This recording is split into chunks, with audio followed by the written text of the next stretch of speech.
नमो अर्हन्ताणं नमो सेत्थाणं नमो आयर्याणं नमो उवज्झायाणं नमो लोये सवसाहूणम् ऐसो पञ्चनमुक्कारो सर्वपावपनाशनो मङ्गलानं च सर्वेशं पठमं हवै मङ्गलम् पठमं हवै मङ्गलम् ध्यानमूलं गुरोर्मूर्ति पूजामूलं गुरोर्पदम् मन्त्रमूलं गुरोर्वाक्यम् मोक्षमूलं गुरोर्कृपा मोक्षमूलं गुरोर्कृपा।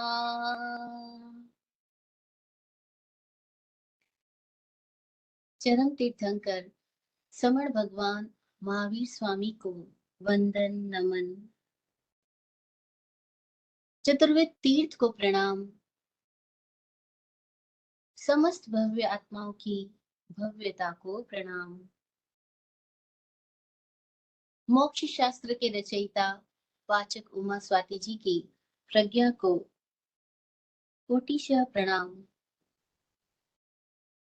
सिद्धा सिद्धिं मम दिशन्तु सिद्धा सिद्धिं मम दिशन्तु सिद्धा सिद्धिं मम दिशन्तु। हे अनंत सिद्ध परमात्मा, आप हम सबको सिद्ध स्वरूप का दर्शन कराएं।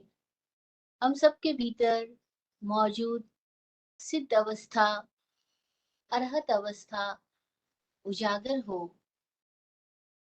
प्रकट हो। ज्ञान आवरण, दर्शन आवरण दूर हो। जय हो, जय हो, जय हो।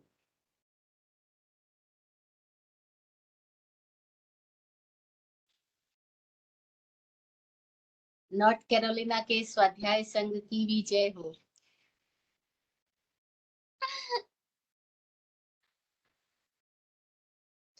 अद्भुत है सारे संयोग, कैसे होते नहीं पता, पर होते। और कोई एक संयोग कैसे हमारे सारे जीवन को बदल जाता है, हमारी भीतर बाहर सारी स्थितियां बदल देता है। हम ऐसे उत्तम संयोगों, सत्संग के लिए, सदगुरु के सहयोग के लिए, सदगुरु के सानिध्य के लिए सदा आभारी है, जिन्होंने, जिनकी उपस्थिति ने, जिनकी वाणी ने हमारे अंतःकरण को निर्मल किया और जिनके सानिध्य से हमारी भव्यता भी सतत उजागर होती जा रही है।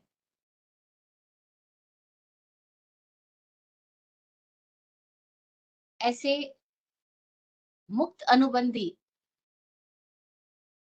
पुण्य संयोगों के लिए सतत आभार।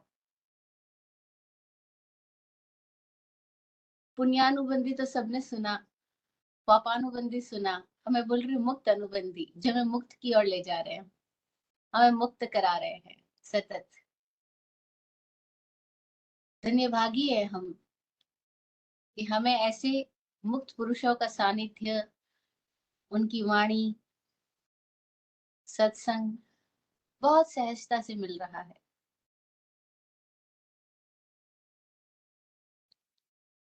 हम पिछले कई सारे सेशन में 5 ज्ञान की चर्चा कर रहे हैं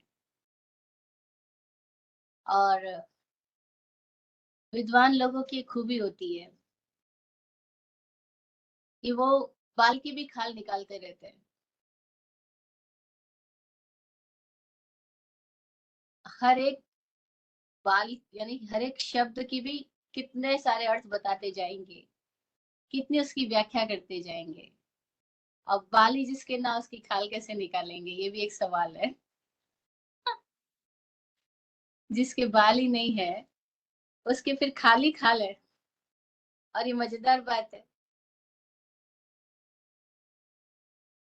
तो अब जो आज जो सूत्र आ रहा है तत्वार्थ हरिगम सूत्र के पहले अध्याय का 13वां सूत्र, अब ये बाल की खाल उगाड़ने की तरह है। और किसी किसी को रस आता है इसी में। वो पड़ोसिन आई घर पे और आकर के किसी और पड़ोसी के बारे में बताने लगी, उसके घर की स्टोरी सुनाने लगी। सुनने में बड़ा रस आ रहा, तो मालकिन पूछ रही है उस पड़ोसिन को, अरे और तो बता, और बता, और बता। तो वो कहती है, पहले से ही मैं 2 लाइन की बात को आधे घंटे से तो बता ही रही हूँ, अब और इसमें क्या जोड़ू, और क्या मिर्च मसाला ऐड करूं, पहले से ही मैं इसको इतना लंबा कर चुकी हूँ। बोले अच्छा। बस ऐसे ही सब चल रहा है। हम सारे लोग गपशप में ना जाने कितना कितना कितना बोलते ही जाते हैं, बोलते ही जाते हैं। तो ये सूत्र भी जबरदस्त है। अब ये सूत्र मति ज्ञान के पर्यायवाची शब्दों की बात कर रहा है। और विद्वान लोग या अनुभवी लोग कोई भी बात ऐसे ही नहीं बोलते होंगे। उनकी सूत्र रचना के पीछे कोई न कोई अंतर्निहित उद्देश्य रहा ही होगा। अब ये सूत्र बता रहा है मति ज्ञान के पर्यायवाची शब्द यानी सिनोनिम्स के बारे में। मति, स्मृति, संज्ञा, चिंता, विनिबोध इत्यनर्थांतरम। सूत्र है मति, स्मृति, संज्ञा, चिंता, अभिनिबोध इत्यनर्थांतरम। मति ज्ञान के ये सब पर्यायवाची है। मति कह दो, स्मृति कह दो। स्मृति मेमोरी, मति हम माइंड को बोल रहे हैं, मति हम बुद्धि को भी बोल रहे हैं। अब बुद्धि में ही यादें है इसलिए उसको स्मृति बोला। संज्ञा, संज्ञा सेंस को भी बोलते हैं। असंज्ञा सतत हो रहे ज्ञान को भी बोलते हैं। संज्ञा सतत हो रहा ज्ञान। और संज्ञा शब्द का एक अर्थ होता है इंस्टिंक्ट, बेसिक इंस्टिंक्ट्स, उनको भी संज्ञा बोलते हैं। चिंता, अब चिंता ये भी मति ज्ञान का पर्यायवाची शब्द है। मति ज्ञान का पर्यायवाची है स्मृति, संज्ञा, चिंता। चिंता करना, अब बड़ी मजेदार बात है, चिंता करने को तो अपन पाप बताते हैं, वरी। लेकिन यहाँ चिंता करने का अर्थ चिंतन करना, एनालिटिक हो पाना। चिंता और अभिनिबोध, अभिनिबोध यानी अभी सुंदरता से, नियोजित तरीके से, बोध एंड अंडरस्टैंड कर पाना। तो जो सुंदरता पूर्वक अंडरस्टैंड कर रहा है वो भी मति ज्ञान है। तो मति ज्ञान के ये सारे जो शब्द है वो अनर्थांतरम यानी अर्थ भेद से रहित है। इनके बीच में कोई अर्थ भेद नहीं है। आप मति कह दो, स्मृति कह दो, संज्ञा कह दो, चिंता कह दो और अभिनिबोध कह दो। नंदी सूत्र में, उत्तराधीन सूत्र में अभिनिबोधिक ज्ञान आया। मति ज्ञान के शब्द की जगह वहां मति ज्ञान ना आकर के अभिनिबोधिक ज्ञान आया। नंदी सूत्र कहते हैं तत्थ पंचविहम नाणम, उत्तराधीन सूत्र कहते हैं तत्थ पंचविहम नाणम सुयम अभिनिबोहियम। ओहि नाणम तु, ओहि नाणम तु तय्यम मण पज्जवम तु केवलम। उत्तराधीन सूत्र में बड़ी मजेदार बात आई है। उसमें सुयम अभिनिबोहियम, पहले शुद्ध ज्ञान लिखा, फिर अभिनिबोधिक ज्ञान लिखा। नंदी सूत्र में पहले अभिनिबोधिक ज्ञान लिखा, फिर शुद्ध ज्ञान लिखा। और अनुभव से भी जाए तो सुनेंगे तो समझ आएगी, शुद्ध ज्ञान होएगा, सुनेंगे तो मति बुद्धि भी तो चलेगी। आज दिन तक हमारी बुद्धि इसीलिए डेवलप होती जा रही है क्योंकि हम सुनते जा रहे हैं। सुनने के साथ हमारी मति का मंथन चलता है, भीतर प्रोसेसिंग होती है माइंड में, और उस प्रोसेसिंग के साथ हमारे भीतर एक नई तरह की स्थितियां पैदा होती है, प्रोजेक्शंस भी डेवलप होते हैं। तो सुनने के साथ हमारी मति का कोरिलेशन है, और मति के साथ सुनने का, क्योंकि मति देंगे, मति होगी, उसी वक्त मौजूद होगी। हम खुद भी करंट पोजीशन में प्रेजेंट होंगे। बाहर जो स्थितियां चल रही है, भीतर जो स्थितियां चल रही है, उसमें हमारा अवबोध होगा, हम जागृत होकर अंडरस्टैंड कर रहे होंगे। तभी तो हमें सुनाई जा रही या देखी जा रही बात भी समझ में आएगी। इसलिए दोनों का कोरिलेशन है। श्रुत है तो मति है, मति है तो श्रुत है। तो मति ज्ञान के ये पर्यायवाची शब्द कहे, मति, स्मृति, संज्ञा, चिंता, अभिनिबोध। पिछले सेशन में हमने बात की थी कि मति ज्ञान को उन्होंने परोक्ष प्रमाण कहा है। और परोक्ष का मतलब पर की आंख, इनडायरेक्ट नॉलेज। वह नॉलेज जो डायरेक्टली आत्मा से ना होकर के, जिसके बीच में इंद्रिय और मन माध्यम बन रहे हैं। तो इंद्रिया और मन के माध्यम से जो मति ज्ञान हो रहा है, उस मति ज्ञान में हमारे भीतर क्या स्थितियां घटित होती है। तो बताया, मति हमारी मेमोरी को बनाती जा रही है, स्मृति बनती जा रही है। हमने जो सुना, जो देखा, जो समझा, वो सब कहाँ जाता जा रहा है, हमारे भीतर मेमोरी का हिस्सा बनता जा रहा है। और मैंने क्यों बाल की खाल वर्ड यूज किया, क्योंकि हमारे बालों में भी मेमोरी है। यहाँ तक कि हमारा ये जो पूरा आउटर अपीयरेंस है, इसका हर एक पार्ट के अंदर मेमोरी मौजूद है। बॉडी के हर एक पार्ट की अपनी मेमोरी भी है। अपनी बॉडी के बारे में हमें उतना अनुभव से भी नहीं पता होगा। वैज्ञानिकों ने प्रयोग किए, और प्रयोगों से उन्होंने पेड़ों की मेमोरी के बारे में बताया। आज जो वैज्ञानिक प्रूव करते हैं कि ये पेड़ 5,000 साल पुराना है, 2,000 साल पुराना है, या 1,000 साल, या 500, 700, 100, 200, वो कैसे बताते हैं उस पेड़ की उम्र? क्योंकि कोई वैज्ञानिक तो जीवित नहीं था कि 100 साल, 200 साल पहले उसने पेड़ को देखा और अब देख रहा हो। लेकिन वो उसकी खाल का, उस पेड़ की जो तना है, उसकी जो चमड़ी है, उसके ऊपर मशीनों को लगा करके वो देख पाता है कि हर खाल में हर तरह का मौसम सेम है, और कितने मौसमों से ये गुजरा है, हर मौसम से उसकी बॉडी में क्या क्या चेंजेस आए हैं। तो हर मौसम की मेमोरी पेड़ की खाल पे बनती जा रही है, और उससे वो उस समय का मौसम, उसकी स्थिति, उस सब का ज्ञान कर पाता है। और फिर अनुमान से बता पाता है कि इतने सारे हजारों हजारों वर्षों का इसके साथ में अनुभव जुड़ा हुआ है, तो ये वृक्ष इतने सालों का होगा, ये चट्टान इतने साल पुरानी होगी, क्योंकि उसके अंदर भी सब तरह के ग्रूव्स बन रहे हैं। जो स्थितियों से वो चट्टाने गुजर रही है, उसकी सारी रेखाएं उसके अंदर किसी किसी किसी किसी रूप में मौजूद है। और तो वो बता पाते हैं कि ये मंदिर इतने साल पुराना रहा होगा।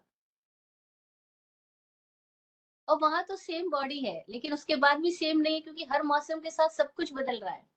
ऐसे ही हमारी हमारी स्थिति में हम देखें, हर एक अनुभव के साथ हमारी सारी स्थितियां बदलती जाती है। कल कुछ बहनें आपस में बातें कर रही थी और मैं सुन रही थी, और वो कह रही थी कि शादी हुई और सारी कुछ स्थितियां बदल गई। हमारी बुद्धि चलने लगी, हमने झगड़े देखना शुरू किया, हमारी लाइफ के अंदर ऐसे ऐसे संघर्ष आने लग गए। उसके पहले हमें स्ट्रगल जैसा कोई वर्ड नहीं पता था, उसके पहले हमें दुख जैसी कोई चीज नहीं पता थी। एक शादी हुई और ये सारे चैप्टर्स ओपन हो गए। ये क्या हुआ? एक संयोग आया और उसने कितनी सारी चीजों को खोल दिया। अब उनके भीतर से ये सारी बातें क्यों निकल रही है? क्योंकि वो स्मृति में जा रही है। और हम जब भी बात करते हैं तो मोस्टली हम सब अपनी स्मृति के अनुसार बातें कर रहे होते हैं। और वो स्मृतियां कहाँ संचित होती जा रही है? वो स्मृति कौन संचित कर पा रहा है? कौन उन स्मृति को, मेमोरीज को कलेक्ट कर पा रहा है? मेमोरीज को कलेक्शन करने की जो पावर हमारे भीतर है, वो क्या नाम से है? तो हमने उसको मति बोला। अब ये मेमोरी जो है वो ही हमारे दुख का कारण भी बन रही है, क्योंकि हमें पिछली जैसी याद आई और हमको याद आने लग गई, अरे मेरे मायके में ऐसा था, ससुराल में ऐसा, अब लोग रो रहे हैं। कोई कह रहा है बचपन ऐसा था, जवानी ऐसी, अब रो रहे हैं। कोई कहते हैं जवानी ऐसी, अब बुढ़ापा ऐसा, अब रो रहे हैं। और जवानी से बुढ़ापे की तुलना कर रहे हैं, मैं कितना चल पाता था और अब तो बाथरूम तक भी लकड़ी लेके जाना पड़ता है और परेशानी हो रही है। सारी पास्ट के साथ हमारी प्रेजेंट की लगातार कंपैरिजन चालू है और वो पास्ट की मेमोरीज हमारे को इस समय डिस्टर्ब करती जा रही है। तो हम स्मृति से अपने आप को दुखी कर रहे हैं। तो इससे क्या हो रहा है, स्मृति के साथ में अगर हम अपने आप को दुख की संवेदनाओं में ले जा रहे हैं, तो हमारे भीतर जो मति की क्षमता है वह भी कुंठित होती जाती है, वह भी घटती जाती है। अब क्योंकि जो मंथन है उसके साथ में संवेदनाएं तो जुड़ी है, और संवेदनाओं में हम दुख को बार बार लाते हैं, और जितनी बार हम दुख लेकर के आते हैं उतनी बार इस समय की जो मति है वो मति डिस्टर्ब होती जाएगी और उस मति की क्षमता खराब होती जाएगी। और इस तरह से हम अपने चित्त के अंदर, अपने भीतर स्थितियों में दुख को बढ़ाते जाएंगे, और स्मृति का लगातार दुरुपयोग होने की वजह से फिर धीरे धीरे क्या होगा कि हमारी स्मृति की क्षमता भी कमजोर हो जाएगी। और बड़ी विचित्र बात यह है कि जो स्मृतियां है वो मति का भेद है, लेकिन इस पल के ज्ञान को, इस पल के जानने की क्षमता को वो डिस्टर्ब कर रही है, क्योंकि इस पल को तो हम जान ही रहे, हम तो पास्ट की स्मृति में चले गए, पास्ट की बातें कर रहे हैं। और वो पास्ट की बातें चाहे अच्छी संवेदना ला रही हो चाहे दुख की संवेदना ला रही हो, लेकिन दोनों में हमारा डिस्टरबेंस चालू होता जा रहा है। तो कैसे हम अपने आप को इस दुखद स्मृतियों से, या स्मृति की इन योग्यता से, स्मृति अच्छी चीज है लेकिन स्मृति की क्षमता का जो गलत उपयोग हो रहा है उससे कैसे अपने आप को हम बचा सकते हैं, वो हमें सीखने की जरूरत है। हम इस दुनिया में उसी को विद्वान भी कह रहे हैं जिसकी स्मृति बहुत अच्छी है। लोग बातें करते हुए कहते हैं, अरे पहले मुझे 1000 फोन नंबर मुंह पे याद थे, अब जब से मोबाइल आ गया, इस तरह का स्मार्टफोन आ गया, हमारे वो सारी यादगार खत्म हो गई। अब क्यों 1000 मोबाइल नंबर याद है, इस बात का अहंकार कर रहा है। और कोई व्यक्ति इस बात का अहंकार कर रहा है कि मुझे गीता के 18 अध्ययन और सारे श्लोक मुंह जबानी याद है। उस मेमोरी को, और जिसको गीता बचपन में याद हो गई है उसको कितना लोगों ने कितना रेस्पेक्ट किया होगा, सिर पे चढ़ा के रखा होगा। अरे देखो, ये 10 साल का बच्चा है और इसको सारी गीता, भगवत गीता याद है, इसको पूरा उत्तराधन सूत्र याद हो गया, दशवेगालिक सूत्र याद हो गया, 32 शास्त्र याद हो गए, और उसको हम इतनी तारीफ कर रहे हैं, अरे इसकी तो गजब की मेमोरी है। तो स्मृति से, मति से हमने ज्ञानी होने का संबंध भी जोड़ लिया। लोक व्यवहार में उसी को जितना, उतना ही विद्वान, उतना ही ज्ञानी समझा जाता है जिसकी मेमोरी पावर बहुत जबरदस्त है। और बड़ी मजेदार बात, साधु समाज की बात करें तो कई श्रावक लोग उन साधुओं से प्रभावित हो जाते हैं जिनसे वो मिलने जाते हैं, और वो साधु उनके बाप दादा नाना परदादा परनाना सब पीढ़ियों के नाम गिना दे, और बोले मैं तो तुमको जानता हूँ, तुम फला बनारसी दास के पोते हो, फला बेचर दास के बेटे हो, तुम उस गांव में रहते थे, फिर उस शहर में गए, फिर तुम्हारी ये पोजीशन हुई। वो श्रावक एकदम प्रभावित हो जाता है, महाराज जी हम तो इतने सालों बाद आपको मिलने के लिए आए और आप मेरे को पहचान भी गए।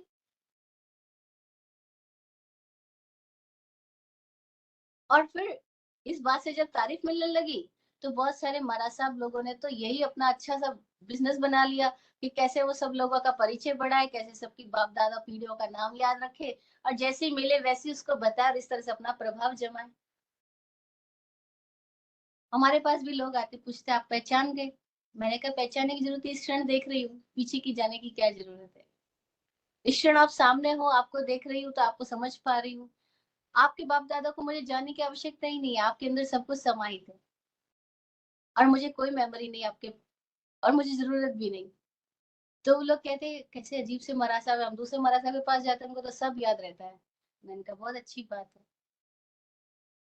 मुझे समझ में आया, फिर लोग बोलते थे ना कि वो सब कैसे याद रह जाता है उनको। मैंने कहा आपने भी तो जितने लोगों के साथ बिजनेस डील किए है और बहुत प्रॉफिट लॉस किए हैं, आपको भी तो उनके नाम याद होंगे। सबके याद रखने के सब्जेक्ट्स अलग अलग होते हैं। कोई शास्त्र को याद कर रहा है, कोई फोन डायरी को याद कर रहा है, कोई सारे रिश्तों को याद रख रहा है, कोई सारे रास्तों को याद रख रहा है, कोई ये याद रख रहा है कि इंडिया में कौन सी सिटी के कौन सा खाना मशहूर है, अमृतसरी कुलचे मशहूर है, या गुजरात का आगरा का पेठा मशहूर है, या गुजरात का फाफड़ा खाखरा मशहूर है। अब वो अपनी स्मृति का पूरा उपयोग इस सब बातों को याद रखने में करते हैं।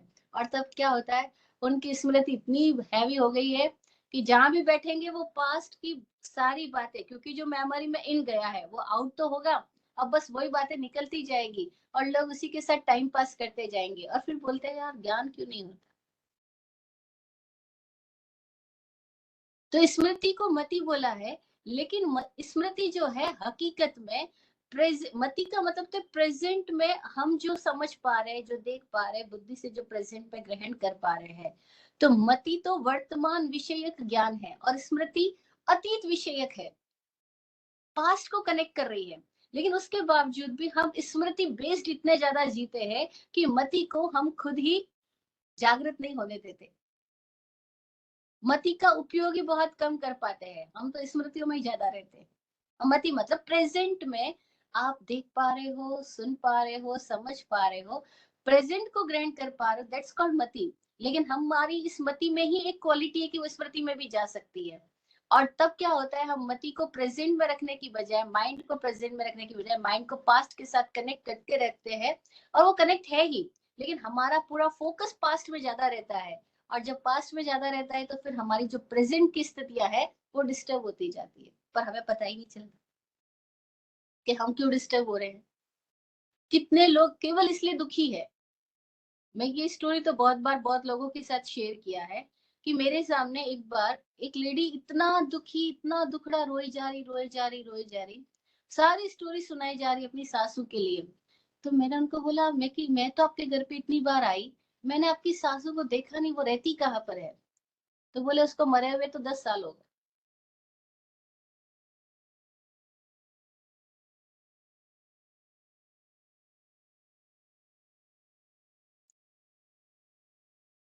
तो कहावत है ना, गड़े मुर्दे उखाड़ना। और वो गड़े मुर्दे उखाड़ने में हमारी मति पूरी जाती जा रही है। मति की क्षमता है स्मृति। स्मृति मति का ही पर्यायवाची बताया गया है। लेकिन ये स्मृति जहां हमको ये अनुभव ज्ञान देती है कि भाई इस बार, एक बार तुम यहाँ गलत रास्ते गए थे और पछताए थे, अब उस रास्ते में मत जाओ, ये स्मृति से पता लग सकता है। स्मृति हमें अनुभव देती है कि कौन से रास्ते थे जहाँ जाके हम पछताए थे, जहाँ जाके हम दुख उठाए थे, अब उन रास्तों पे ना जाए। स्मृति हमारे लिए बहुत मजेदार चीज भी है, लेकिन हमने उस स्मृति का उपयोग कहाँ किया। कल एक बहन कन्फेस कर रही थी कि मेरे से गलती हो गई, आज मैं अपने बचपन की फ्रेंड के साथ मिली, तो हम 4-5 घंटे साथ रहे, हमको बड़ा मजा आया, और हमने अब दोनों ने अपने अपने परिवार वालों की बहुत बैक बाइटिंग करी, हम दोनों ने अपनी बहुत एक दूसरे की, अपने अपनी लाइफ की बहुत, सब लोगों की पंचायती करी और सारे दुख की बात एक दूसरे को शेयर करी। और जब मैं वहां से वापस आ गई तो मेरे भीतर आया, अरे मैंने ये क्या किया, 4-5 घंटे मैंने किसमें बिता दिए, इसी तरह कंप्लेनिंग में, चिंता करने में। मैं तो गड़बड़ कर दी। तो गलती अब मैं क्या करूं, मुझसे गलती हो गई, तो कुछ किया ही नहीं जा सकता, अब तो हो गया जो हो गया। अब तो हो चुका, पास्ट के साथ हम अब क्या करेंगे। अब इतना कर लो कि दोबारा कोई स्थिति आए तो होश रखना।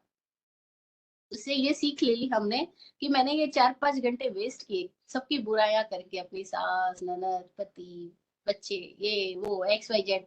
अब फ्रेंड, पुरानी फ्रेंड मिलती है तो सब अपने अपने दुखड़े सुनाते हैं ना। तो बोले अब मत करना, इतना होश रखना। बस, पास्ट को अब कैसे बदलेंगे, पास्ट से हमने क्या शिक्षा ली। तो पास्ट मजेदार है शिक्षा देने के लिए, लेकिन पास्ट में अटक के जा रहे हैं तो क्या होगा। और जो पास्ट में लगातार अटकते जाते हैं, पास्ट में ही घूमते जाते हैं, उनकी पूरी मति पास्ट में चलती जाती है, पता है वो क्या बन जाते हैं। इस स्कूल में हम बात कर रहे थे, तो स्कूल के एक बच्चे ने पूछा कि आप क्या बताते हैं, भूत होते हैं कि नहीं होते हैं, भूत प्रेत होते हैं या नहीं होते। क्या होते हैं। वो घबरा गया, अरे ये तो फिर रात को भूत आएंगे। मैंने कहा रात को नहीं, 24 घंटे भूत में रहते हैं बहुत सारे लोग। 24 घंटे बहुत सारे लोग पास्ट में ही जीते जाते हैं। वो प्रेजेंट में जीना ही भूल गए, प्रेजेंट में सारे सुखों के बीच में बैठे तो भी पास्ट के किसी दुख को याद कर लेंगे। इधर घर का माहौल है शादी का, सारे लोग बहुत खुश है, बहुत मजे कर रहे हैं, और वो बैठ के रो रही है, क्यों? अरे इसके दादाजी होते इस बच्ची के जिसने शादी देखनी थी, और दादाजी तो चले गए।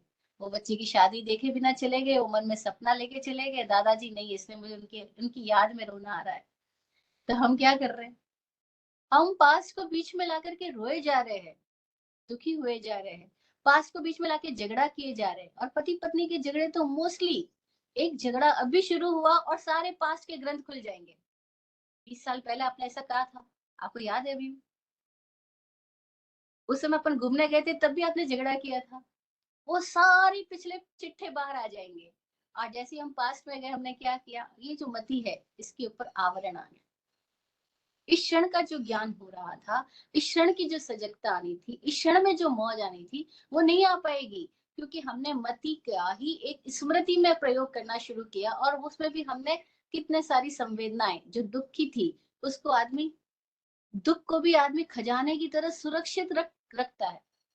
जैसे कोई खजाने को कैसे संरक्षित रखते हैं, सुरक्षित रखते हैं, कि जब जरूरत पड़ेगी तो इस खजाने में से कुछ निकाल लेंगे।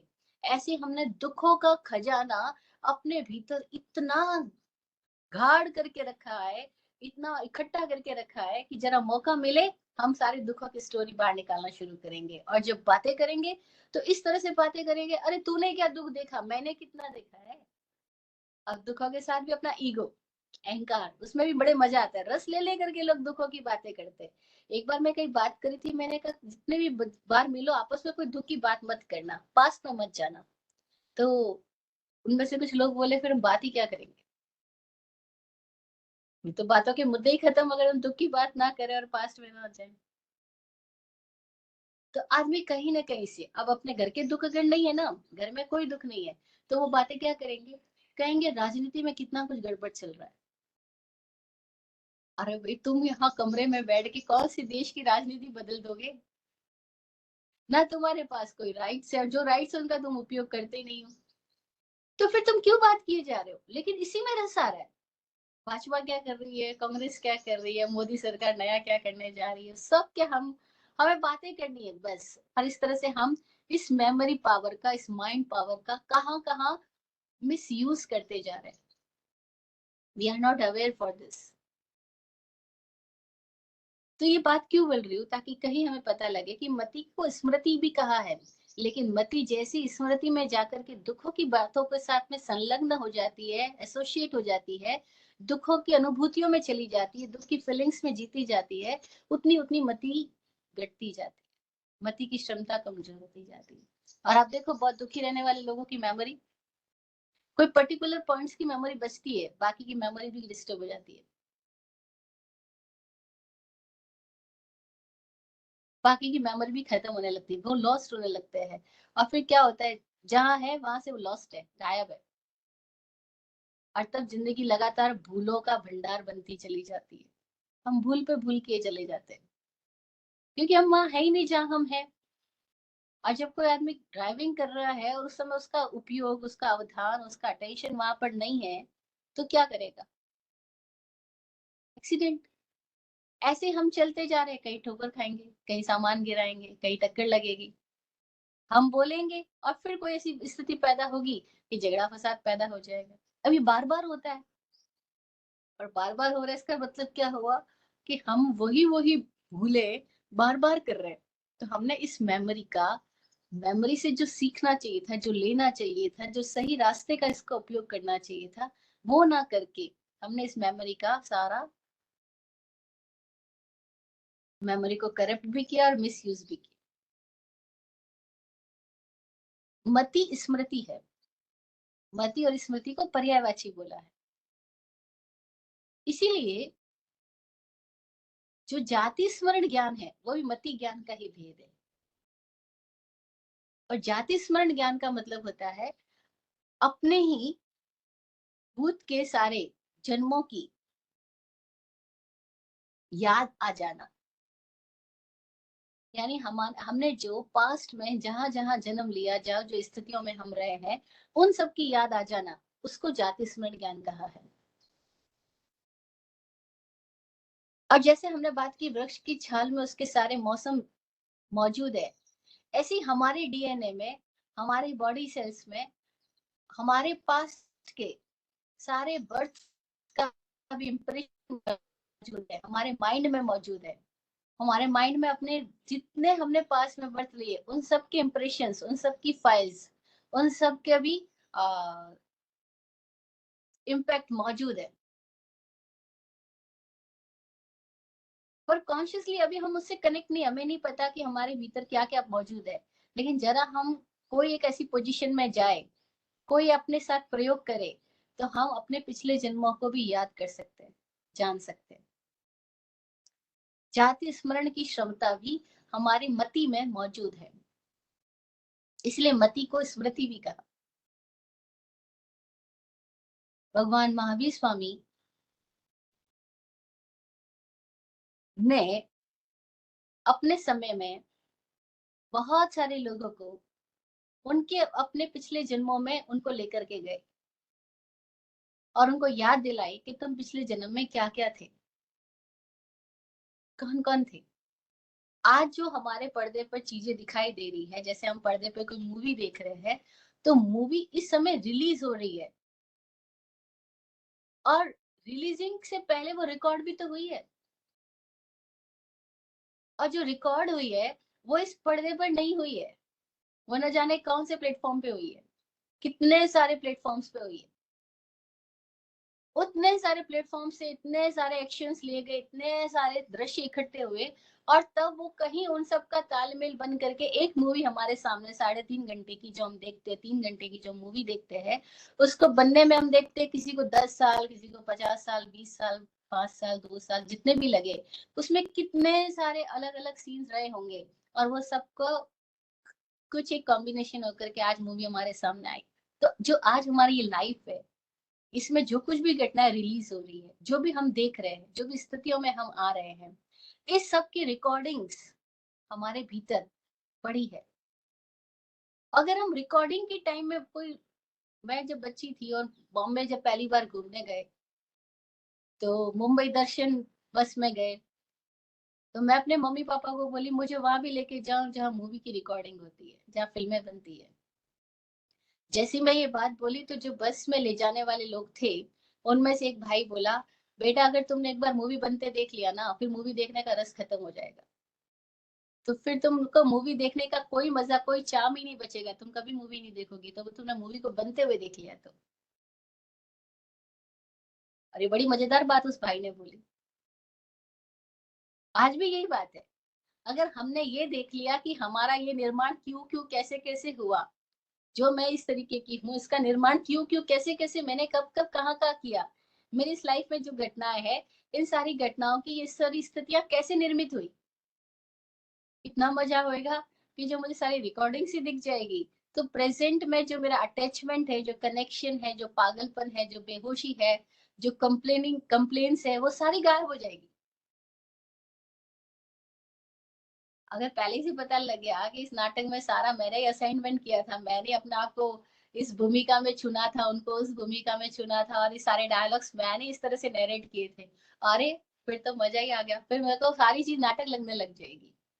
और भगवान चाहते थे कि आदमी को जगाने का ये भी एक तरीका है कि उसको उसके पास की मेमोरी में ले जाया जाए, जहां जाकर के वो ये देख पाए कि मैं क्या क्या था, और उसकी वजह से मैं आज ये हूँ, और आज जो कुछ करने के लिए पीछे मैं भाग रहा हूँ, ये तो मैं पहले हजारों बार कर चुका हूँ।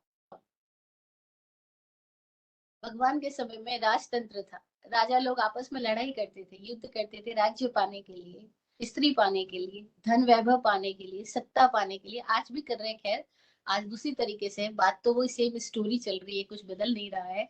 तो भगवान उस राजा को जगाना चाहते थे कि तू जो आज कर रहा है वो पहले कितनी बार कर चुका।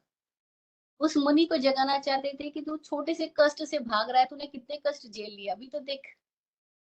अब भगवान जिसको जो मैसेज देना चाह रहे हैं, उस व्यक्ति को जगाना होगा, क्योंकि जागे बिना वो खुद नहीं देख पाएगा। तो उसको कैसे जगाया जाए कि वो खुद देख ले, इसके लिए भगवान ने क्या किया, उन लोगों को प्रतिक्रमण की विधि दी।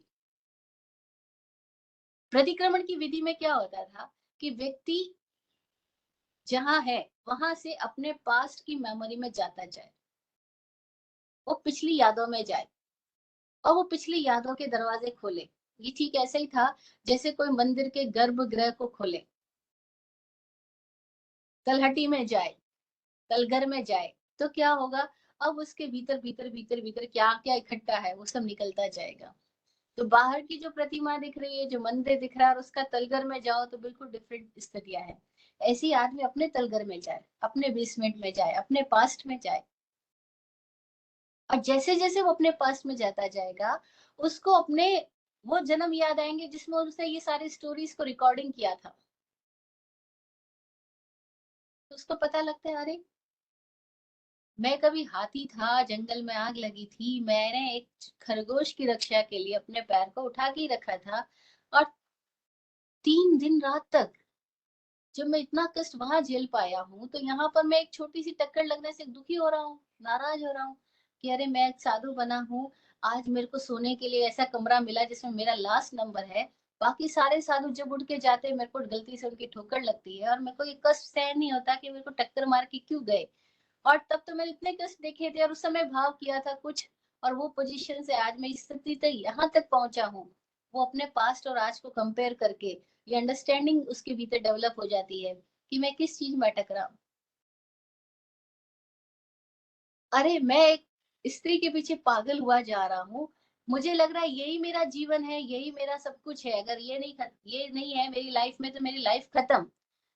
मैं इस स्त्री के पीछे अपने आप को सुसाइड स्थिति में ले आया हूँ, मैं मर जाऊंगा क्योंकि मुझे ये महिला नहीं मिली, ये लेडी नहीं मिली। और उसको भगवान महावीर उसको लेके जा रहे, जरा जा, जरा जा, आंख बंद करके जरा देख, जरा देख, जरा देख। और वो देखते देखते देखते देखते पास्ट में देखता है, पास्ट में किसी और लड़की के साथ था, फिर किसी और लड़की के साथ, फिर किसी, पहले इतनी अप्सराओं के साथ रह चुका, इतनी लेडीज के साथ, और उस समय सब वही लाइफ लगती थी, और आज ये लाइफ लग रही है। लाइफ है क्या? लाइफ किसी और के साथ अटैचमेंट में नहीं है।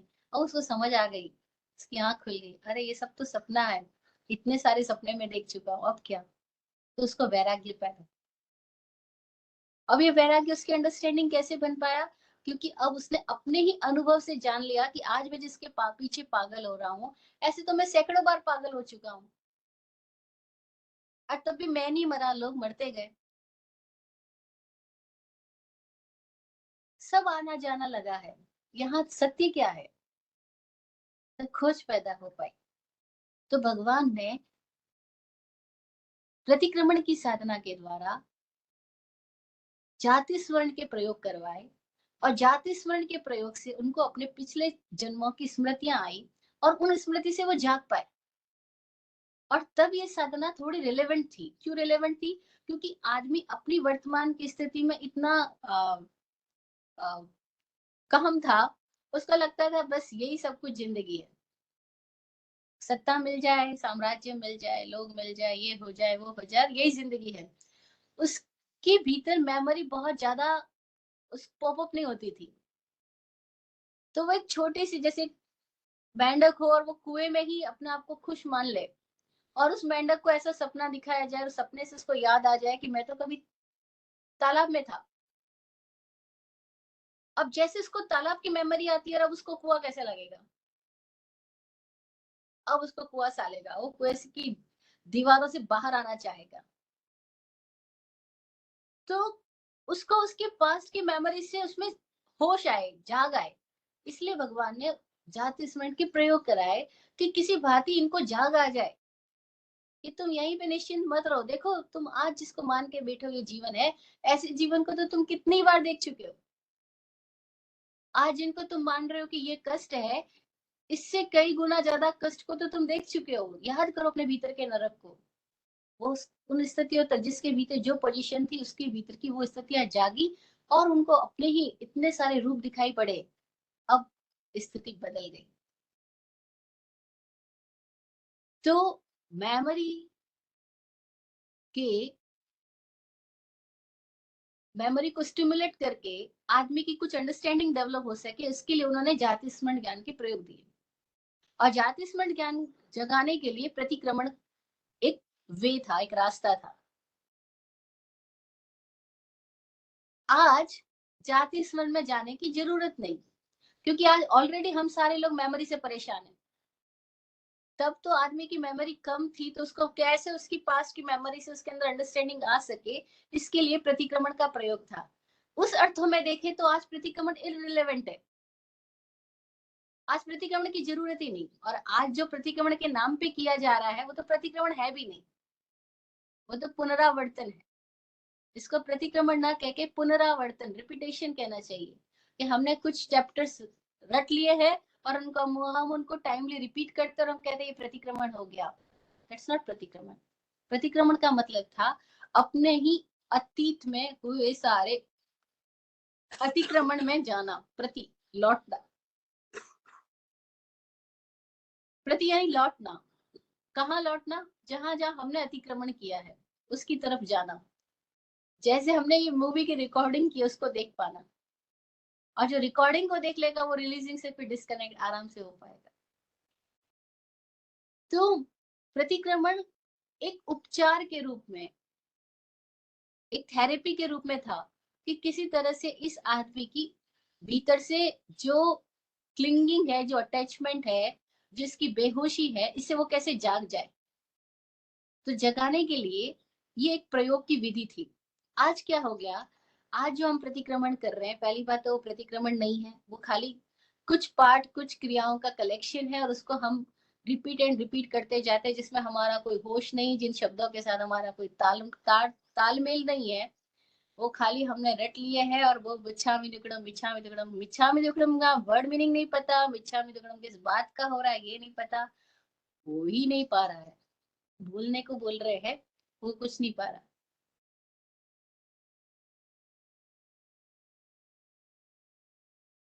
तो प्रतिक्रमण इररिलेवेंट हो गया आज। प्रतिक्रमण था जाति स्मरण का प्रयोग। जाति स्मरण था कि आदमी किसी तरह से जाग जाए। आज क्या स्थिति हो गई कि कल मेमोरी नहीं होना एक अलग तरह की डिजीज थी, आज मेमोरी होना डिजीज है। आज हम सब ओवर फ्लडेड है मेमोरी से। हम शांति से बैठ ही नहीं पाते, हमारा पास पॉपअप होता ही रहता है, होता ही रहता है, होता ही रहता है। और फिर इस मेमोरी को हैंडल कैसे करना, हमें वो नहीं आता। हमें अपने इन इस जिंदगी के कुछ सालों की मेमोरी को भी हैंडल करना नहीं आता। तो अगर पिछले जन्मों की मेमोरी सामने आ जाए तो क्या होगा? आत्मज्ञानी विराट गुरु जी के पास एक महिला आती है और बोलती है, गुरु जी मुझे वो मार्ग दिखा दो कि मुझे पता लग जाए मैं पिछले जन्म में क्या थी। गुरु जी के वो तो बहुत आसान है, लेकिन एक बात बताओ, पता लग गया तो क्या होएगा? नहीं पता लग गया तो ये तो पता लग जाएगा ना कि मेरे को ऐसी सासू क्यों मिली, मुझे ऐसे हस्बैंड क्यों मिले। गुरु जी के अच्छा है कि नहीं पता लग रहा। वो कहते बहुत अच्छा है कि प्रकृति ने हमारे कुछ दरवाजे बंद कर दिए, हमको अपने पिछले जन्मों की मेमोरी नहीं है, वरना तो इस जीवन को हम जीना हराम कर देते और मुश्किल बना देते। क्योंकि हम समकित नहीं हुए, हमारी दृष्टि में अभी समता नहीं आई, निरपेक्षता नहीं आई, तटस्थता नहीं आई है। हमारे भीतर तो सब कुछ भरा पड़ा है, बदला लेने की इच्छा भरी पड़ी है, प्यार करने की इच्छा भरी पड़ी है, कितना भीतर में भराव है। और अब हमें और पिछले जन्म की भी याद आ जाएगी, तो को आदमी इसलिए मिला, या तेरे साथ ऐसी स्थितियां इसलिए पैदा हो रही है, या तेरी सौतन इसलिए ऐसी है। और स्थितियां याद आ जाए तो आदमी क्या करेगा? और ज्यादा झगड़े में उतर आएगा। अभी कौन सा वो कम दुखी है, वो और ज्यादा दुखी हो जाएगा। तो अनुभवी लोग कहते हैं, गुरुजी भी कहा करते थे, कि जाति स्मरण का प्रयोग या अवधि ज्ञान हमको ना हो बहुत अच्छा है। क्योंकि जैसे ही हो गया तो हमें अभी झेलना नहीं आया है, हम पात्र ही नहीं हुए, हम इन सब चीजों का दुरुपयोग ही करने वाले हैं। इसलिए बहुत अच्छा है कि हम अपने अभी लिमिटेड स्थितियों में ही है, हमें पता ही नहीं है। तो कई बार जो बोलते हैं ना, इग्नोरेंस इज ब्लिस, अज्ञान भी एक तरह का वरदान है। तो जो आदमी ऐसा है कि उसके हाथ में अगर आ, चाकू आ गया तो वो काटेगा ही, तो उस आदमी के हाथ में चाकू न आना भी बेहतर है। जिसको पता लग, जिसको अभी शस्त्र का सदुपयोग करना नहीं आया, उसके हाथ में शस्त्र दे दो, कहते ना बंदर के हाथ में उस तरह, तो वो क्या करेगा? वो राजा की नाक ही काट डालेगा। भाई राजा ने तो बंदर के हाथ में तलवार पकड़े, क्योंकि उनको बंदर पसंद आया, तो बोला यही मेरा अंग रक्षक बना देते, इसको पास में बिठा देते हैं। और बंदर मजेदार लग रहा है, ठीक ठाक चल रहा है कई दिनों तक। एक दिन राजा की नाक के ऊपर मक्खी आके बैठ गई, और राजा नींद में उस मक्खी को उड़ाता है, फिर मक्खी आके बैठ जाती है। राजा नींद में फिर हाथ ऐसे करता है, मक्खी उड़ाता है, फिर मक्खी आके बैठ जाती है। बंदर देख रहा है, बंदर कह रहा है अरे मेरे मालिक को ये मक्खी परेशान कर रही है, अब की बार ये नाक पे आके बैठेगी तो मैं मक्खी को काट ही डालूंगा। और मक्खी तो उड़ गई और नाक कट गई। तो ऐसे हम जैसे लोगों के हाथ में अगर कुछ स्थितियां अच्छी आ जाए, तो हम अगर गलत पोजीशन में है तो हम अच्छी स्थिति को भी खराब कर देंगे। तो मेमोरी मजेदार चीज है, संज्ञा मजेदार चीज है, चिंतन करने की क्षमता मजेदार चीज है, लेकिन हमने इन सब का क्या कर दिया।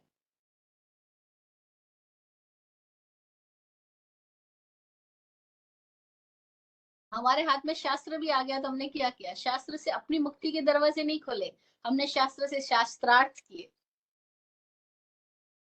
खुद को श्रेष्ठ, दूसरे को गलत बताने में हमने सारे सूत्रों का प्रयोग कर डाला।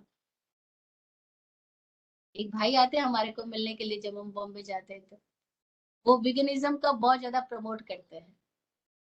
तो वो जब भी आते पूछते भगवान महावीर ने कहाँ कहाँ क्या क्या बात बोली विजय के बारे में, आप मुझे बता दो। बड़ी आसानी से बता दिया। अब वो उन सारे सूत्रों का फैलाव करके एक ही बात बोलते हैं, भगवान ने मना किया कि खाना ही नहीं चाहिए दूध दही घी तेल मीठा ये वो। मैंने बोला एक दिन आप भगवान महावीर का नाम लेके क्यों बोलते हो। आपको अपनी बात बोलनी, अपने अनुभव से बोल दो, बीच में भगवान महावीर को इस तरीके से जब प्रचारित करोगे तो लोग सोचेंगे भगवान महावीर का पूरा फोकस खाने पे ही था। और यही हो गया, पूरा जैन समाज पूरा फोकस केवल खाने पे हो गया। बस ये नहीं खाना वो नहीं खाना, दैट्स कॉल्ड जैनिज्म। पूरी दुनिया में और कोई जैन नहीं हुआ, केवल फूड जैन हुआ। Jain food is famous, international flights में भी फेमस हो गया जैन फूड। अब फूड जैन हो गया, आदमी कहाँ हुआ जैन। जैन का मतलब था तो जो जाग रहा है, जो जाग रहा है खुद के भीतर, खुद को जगा रहा है। खुद कहाँ का अनकॉन्शियस है, वहां वहां कॉन्शियस हो रहा है। हम मेमोरी में अनकॉन्शियस हो जाते हैं, हम कॉन्शियस हो जाए, उसके लिए बात थी। लेकिन हमने क्या किया, तो मैंने उन भाई को बोला कि भैया प्लीज आप महावीर का नाम लेके मत बोलो। अब बोलो मेरा अनुभव है कि मैंने दूध दही छोड़ा तो मेरे शरीर में ये बीमारी गई या मेरा शरीर बेहतर हुआ, जो भी आप बोलना चाहते हो। अब बीच में महावीर का नाम लेके क्यों इंप्रेशन पैदा करना चाहते हो, इससे गलत इंप्रेशन पैदा हो रहा है। लेकिन हम में से हर एक यही कर रहा है। जिस साधुओं के पास जाओगे वो बात अपनी करेंगे, नाम महावीर का ले लेंगे, बीच में डाल देंगे भगवान महावीर ने ऐसा ऐसा कहा था। और उनसे जाके पूछो तुम कैसे कह रहे हो भगवान महावीर ने ऐसा ऐसा कहा था, क्या अपना कोई अनुभव है। लेकिन कोई अनुभव नहीं है। तो हम सारे लोग क्या कर रहे हैं, एक्चुअल जो प्रतिक्रमण था वो तो गायब ही हो गया। वो मौजूद ही नहीं अपनी उस स्थिति में। वो प्रतिक्रमण था कैसे हम अपने मति की स्मृति कोश में जाए और उसकी स्मृतियों को जगा करके उसके निरपेक्ष हो पाए। निरपेक्षता के साथ स्मृतियां जब जागे तो क्या होगा कि सारा एसोसिएशन गायब हो जाएगा। और एसोसिएशन गायब हो गया तो इतना मजा होगा कि हमारा सम्मोहन टूट जाएगा। सम्मोहन टूट गया तो क्या होगा, बंधन खत्म। क्योंकि सारा बंधन मूर्छा में है, सम्मोहित स्थिति में जीने में है। सम्मोहित मतलब हम उन चीजों के इंप्रेशन में, अंडर इंप्रेशन है। हम मौजूदा हालात के भी अंडर इंप्रेशन में जीते हैं, हम अपनी यादों के भी अंडर इंप्रेशन में जीते हैं, और उनसे हमारा जैसी एसोसिएशन गायब हो जाएगा, इंप्रेशन खत्म होते क्या होगा, हम फ्री हो गए। फिर बॉन्डेजेस रहे ही नहीं। सारे बॉन्डेजेस इसलिए क्योंकि हम उनके इंप्रेशन में हैं। कैसे हम अपने आप को उनसे डिस्कनेक्ट कर पाए, उसके लिए सारी बात थी। लेकिन अब हमारे भीतर का अगर ये राग और द्वेष की पकड़, जो तेरे मेरे की पकड़, जो दोस्त दुश्मन की पकड़, ये जब तक मौजूद है, मान अपमान की पकड़ मौजूद है, इससे मेरा अपमान हुआ, इससे मेरी हानि हुई, ये हुआ, ये जो सारे दुख मौजूद है, अब इसके तहत हम अपनी स्मृति का जो प्रयोग करते हैं तो कहाँ ले जाएंगे, खुद को ही गड्ढे में गिराएंगे। तो अनुभवी लोग बोलते हैं जाति स्मरण का प्रयोग नहीं होना बेहतर है नॉर्मली आदमी के लिए।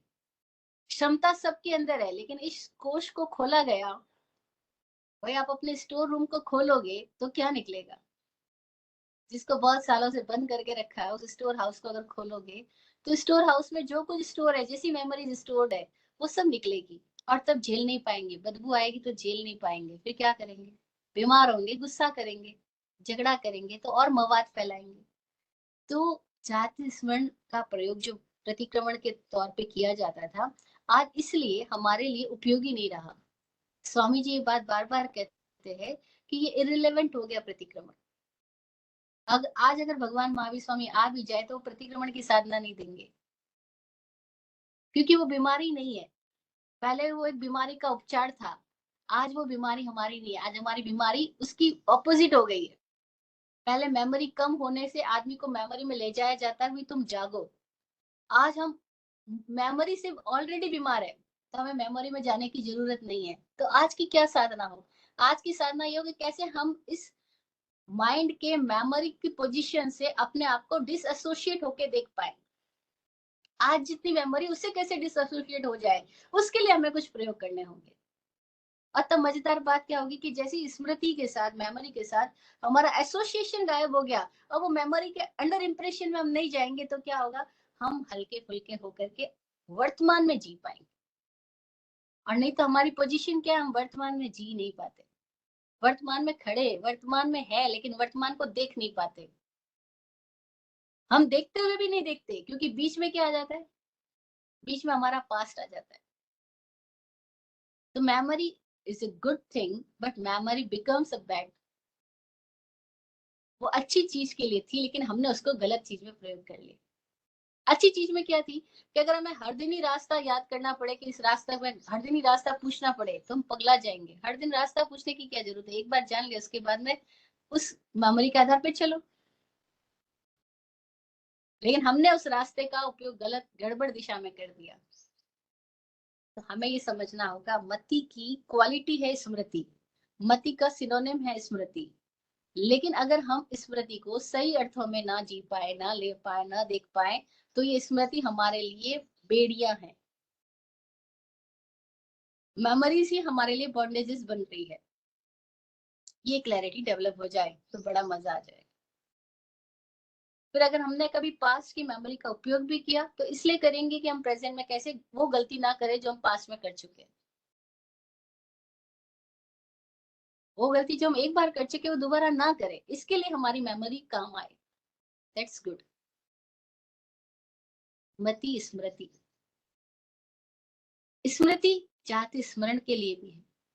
जाति स्मरण तब ठीक है जब हम इस समय अपने भीतर की स्थितियों के लिए निरपेक्ष हो पाए, समकित दृष्टि हो पाए।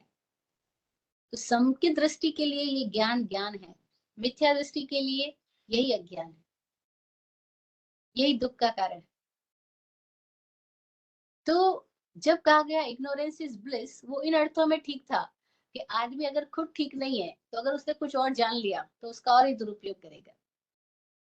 जैसे आदमी के भीतर तो दावानल है, गुस्सा भरा है, बदला लेने की भावना भरी है, और अब उसके हाथ में पिस्तौल दे दो तो क्या करेगा? वो नाम लेगा देश की रक्षा का, लेकिन झगड़ा ही झगड़ा करेगा, युद्ध ही युद्ध करेगा। और वो सारे युद्ध खाली एक नाम के पीछे, एक झंडे के पीछे, एक इमोशन के पीछे। और वो इमोशन भी कैसा? किसी ने पकड़ा दिया, किसी ने पकड़ा दिया हम हिंदू है, किसी ने पकड़ा दिया हम मुस्लिम है, किसी ने पकड़ा दिया हम ये है वो है। और ये सारे इंप्रेशंस में हम कहाँ कहाँ चलते जाएंगे। तो क्या हम इस मेमोरी से ये शिक्षा ले सकते हैं कि हमें हिंदू मुस्लिम बना करके कितने भाई भाई को मारा गया? कम से कम अब तो वो ना बने। अब तो हम कोई नाम को ना पकड़े, कोई धारणा को ना पकड़े, कोई हिंदू मुस्लिम की धारणा को ना पकड़े, कोई इंडियन, पाकिस्तानी, चाइनीज, यूरोपियन, इन सब की धारणाओं को ना पकड़े।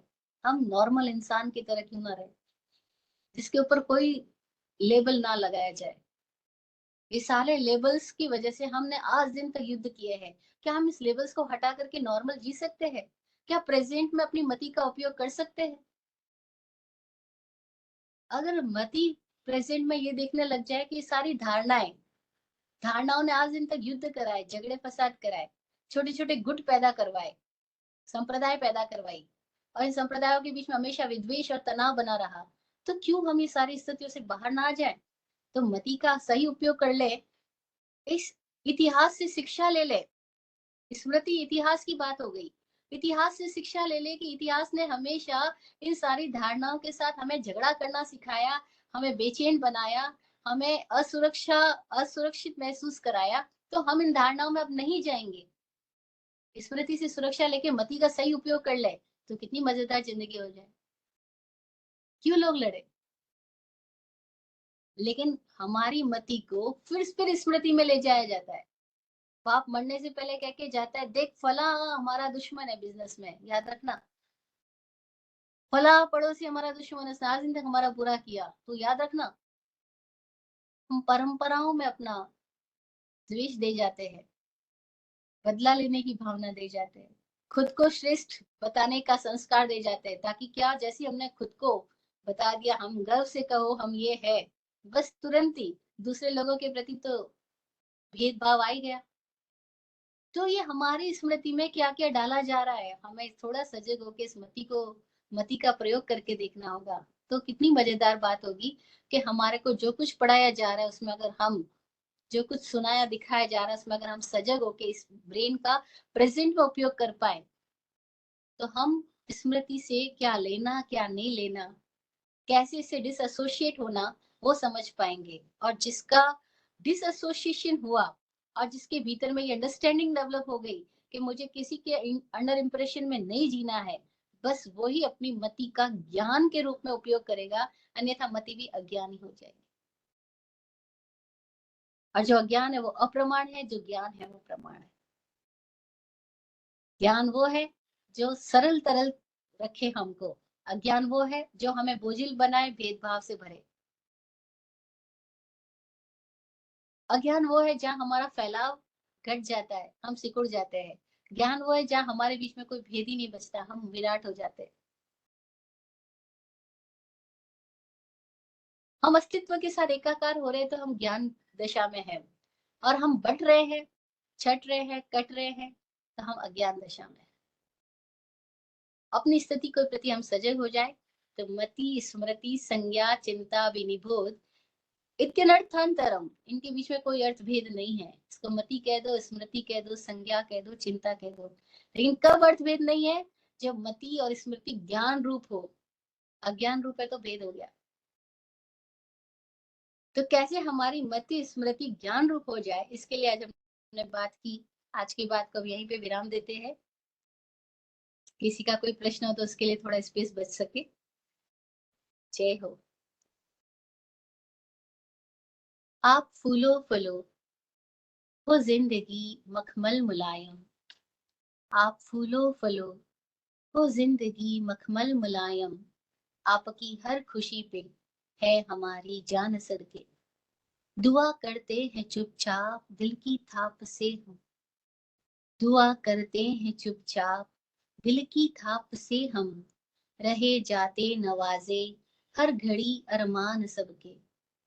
अमन और चैन से गुजरे आपका वक्त सारा। अमन और चैन से गुजरे आपका वक्त सारा।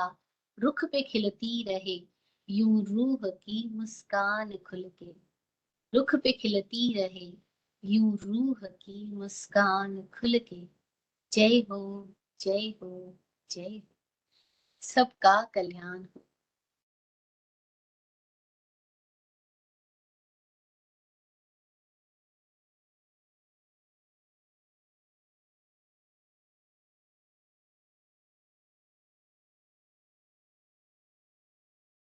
शांति।